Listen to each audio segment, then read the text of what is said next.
As I came through a white light, I saw him standing there tall, young and wearing a brown military uniform, and I just knew who he was when he reached out his hand. I saw what I had seen my whole life, a hand like my dad's hand.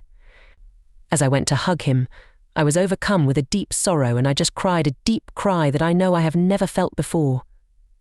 I cried for his short life, for his 3-year-old son he never saw grow up, for my grandmother who never remarried, and for me, for the grandfather I never knew. We talked about his plane crash in WWII. I told him that his death was never a subject brought up when I was growing up, and that I only knew a little about him. He explained that my grandmother, his wife, had dealt with her grief in 1945, but that this subject was hard for her. I told him that I was feeling guilty for really never taking an interest in him. He laughed and said, "I know, but now the time has come." We walked and talked for what seems like a very long time. It was not rushed, it was peaceful. As we walked, I remember meeting other men who had been killed in action. My grandfather stressed over and over how it was my time to set the plane crash right at that time. I knew I wanted to stay, but my grandfather walked me back to what seemed like the outskirts of a town that was still in 1945. At the edge of town was the white light.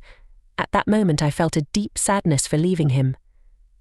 As we walked to the light, he gave me a hug and said, "When you have doubt or sadness, remember this hug and the warm breeze, and you will know it was real." I took in every scent of him. I even thought I caught my hand on a medal on his jacket. My grandfather and I went to the light, and I felt so torn, but with his words of "I love you," and "I will be here when you are ready, but not now, for there is so much for you to do." I asked him about my son whom I had just had. He told me to be strong. "Joey will have a mild problem, but it will all work out." We hugged again, and I walked back to the warm light. I know I saw myself lying on the bed with many tubes and a nurse, and that was it.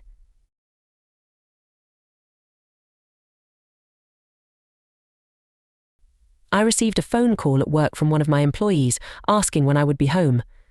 The person said they were inside my home, and I told them I would be there in about 30 minutes.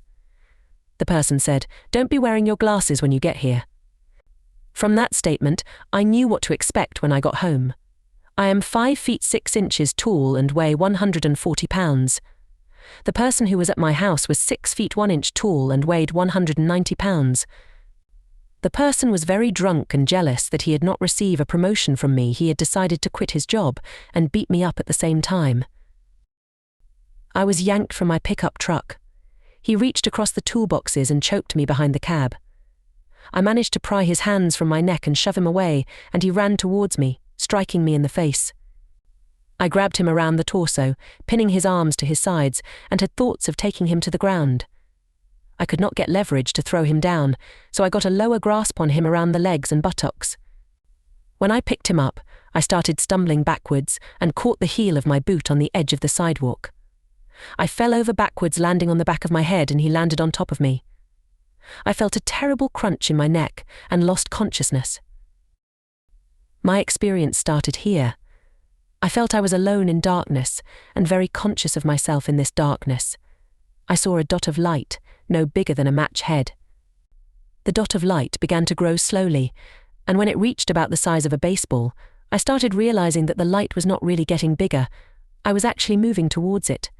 The closer I got to it, the faster I seemed to be traveling. It was very much like riding a small vehicle, similar to a roller coaster car, open all around, no top, short sides, etc. I must say I was frightened about what was taking place, and at the time did not relate it to dying and going to heaven. When I got to the light, it was like all of a sudden there was nothing but the most intense bright white all around me. I instantly realized the most peaceful, pain-free, contented, euphoric state that I can imagine. I never felt so good and at home in all my life experiences on earth. I could sense there were 3 or 4 others in the light, but could not see them plainly, due to the intensity of the light that surrounded them and was around me. I did have the impression that they were standing on a wide set of steps going up. I felt that there was also someone of more importance a little higher up those steps who I could not see at all, and surely that was the source of the light. After I was there for about a minute, just standing there thinking about how incredibly good I felt, a voice that seemed to be all around me asked, "Do you want to stay, or do you want to go back?" I don't remember if these were the exact words, but that was the meaning implied. I don't really know for sure if those words were spoken aloud or if they just filled my head so much that they seemed to be spoken.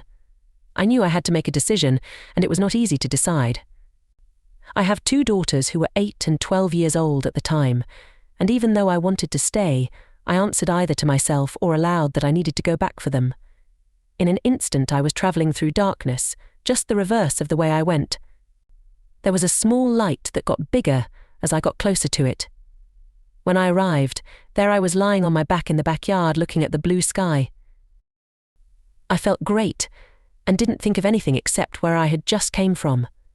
After a minute or so, I decided to get up. I felt like I was moving my arms to roll over, but nothing moved. I soon realized that I could not wiggle my fingers although they were being told to move. I lay in my yard for about 15 minutes before I could finally roll over and get up. The ability to move was slowly coming back to me, but I experienced no pain. I went into my house, started recalling being attacked, and decided to see if I was going to have a black eye from being slugged. As I washed my face off in the sink, I saw stars when I stood back up straight.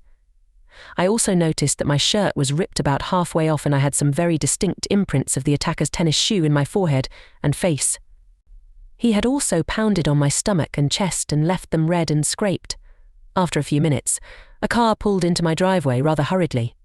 The attacker's brother-in-law, also regarded as a good friend of mine, came running towards my house. I let him in and he looked me over and said, "We are going to the hospital." On the way to the hospital, my friend said his drunken brother-in-law had gone to his house and confessed to killing me. At the hospital, I walked into the emergency room and asked if I could get my back checked out. I told them I fell off a ladder. They x-rayed my spine and discovered the second vertebra T2 in my neck was broken in 3 pieces. It still did not hurt as I laid there on the x-ray table, waiting for a special collar to be brought over. 4 days later, I had T2 and T3 fused together, using a section of rib bone from my back. I convalesced over the next 6 months in a summy head brace and everything worked out well. I had bruised my spinal cord causing the temporary paralysis and I am a very lucky individual to be walking. I have not forgotten what the experience was like after nearly 16 years. It has actually brought me a lot of comfort about dying and what waits for us after death. I have shared this with many family members and friends and have been fortunate to be with some loved ones in the last 2 years when they passed. I encourage them all to look for that light and don't be afraid to go to it. I am comforted knowing that I will join them someday. I have COPD and am on oxygen therapy 24/7, but I am not in the least bit afraid of dying.